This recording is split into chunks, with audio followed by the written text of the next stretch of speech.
Joining us right now, Leland Vittert, host of Unbalanced. And Leland, great guest.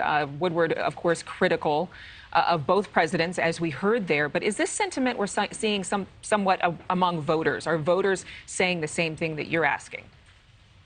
Well, effectively, right, if we're going to, what has to be good for the goose has to be good for the gander here, right? And there's a lot of voters who are saying, how can you lecture me about how divided America is and how terrible President Trump is if President Biden is doing exactly the same thing, a mirror image on the other side? And I think it was pretty interesting that Woodward, who clearly has been very critical of President Trump, he says he released this book because of how bad President Trump is, because he didn't think he was tough enough on President Trump. I had to admit, basically, that President Biden is doing the very same thing that he has been so critical of President Trump for doing. And that goes to this sort of fundamental fairness idea of how accountable we hold our politicians, that if one is doing something that we don't like or we find divisive, then we have to apply that same standard to the other one. Now, I do have to ask you about the standard, but within this book, Woodward seems to have diagnosed what he believes are fundamental personality and leadership flaws. Let's listen to what he said about that. The catastrophe and the tragedy is he does not understand democracy, and certainly the January 6th committee has covered that. One of the moral responsibilities, constitutional responsibilities of a president is to understand what other people feel and are going through.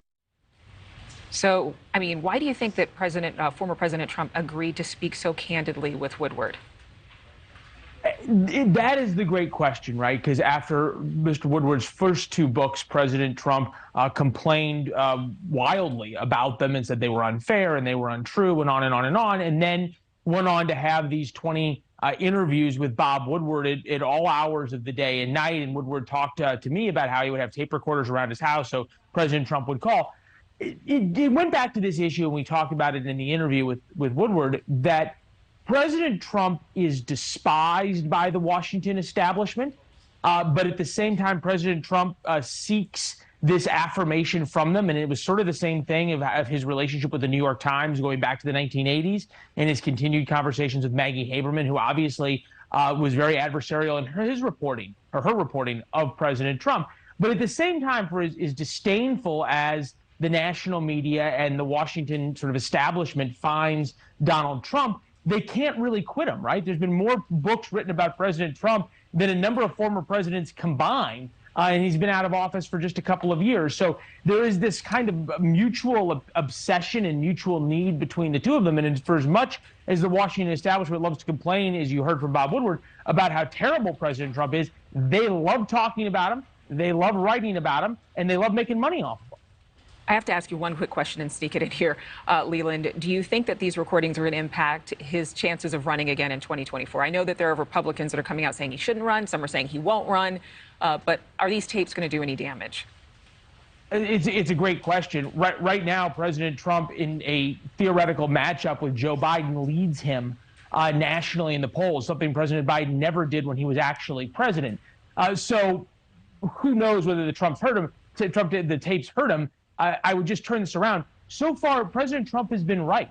You know, he could shoot somebody on Fifth Avenue and not lose a single vote. Every time, Adrienne, going back to 2015, when he announced that he was running for president, I can remember doing segments asking the very question you just asked. Will this be the thing that disqualifies him, or will this be the thing that hurts him? And no matter whatever the speculation has been, the eternal answer has been no. Leland Vittert, thank you very much. Thanks for sharing some of those recordings with us. Thank you for watching. Go to newsnationnow.com to find NewsNation on your television provider. And don't forget to click the red subscribe button below to get more of NewsNation's fact-driven, unbiased coverage.